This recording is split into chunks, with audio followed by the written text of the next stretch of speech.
دنیا بھر میں اسمگلنگ کے واقعات سے متعلق خبریں تو تقریباً روز ہی میڈیا میں آتی رہتی ہیں، لیکن ان میں سے کچھ خبریں ایسی ہوتی ہیں جو آپ کو یہ سوچنے پر مجبور کر دیتی ہیں کہ کیا ایسی چیزیں بھی اسمگل ہو سکتی ہیں۔ ایسا کئی مرتبہ ہو چکا ہے کہ نایاب جانوروں یا ان کی کھالوں کو اسمگل کرنے کی کوشش کی گئی ہے، کیونکہ یہ کھالیں دوسرے ملکوں میں بہت زیادہ قیمتی ہیں اور کروڑوں مالیت میں فروخت ہوتی ہیں۔ گزشتہ مہینے انڈونیشیا کے علاقے پاپوا میں بندرگاہ پر کھڑے ایک بحری جہاز سے پلاسٹک کی بوتلوں میں بند درجنوں اسمگل شدہ طوطے ملے ہیں۔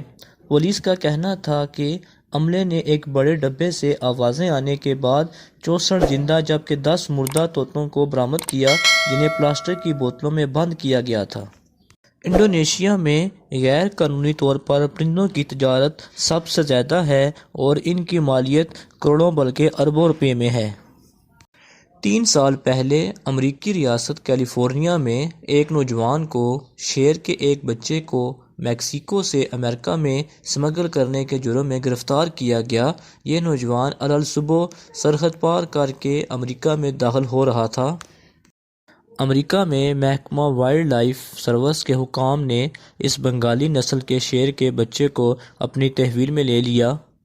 گزشتہ اکتوبر میں پاکستان میں کسٹم حکام نے باز، جو کہ ایک بہت مشہور پرندہ ہے، اس کو ملک سے باہر اسمگل کرنے کی کوشش ناکام بنائی۔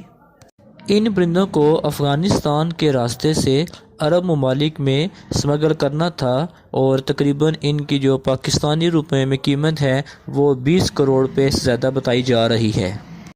نومبر کے مہینے میں جرمنی میں ایئرپورٹ پر کسٹم حکام نے 26 ایسے نایاب ریپٹائل یعنی رینگنے والے جانوروں کی میکسیکو سے جرمنی میں اسمگلنگ کو ناکام بنایا۔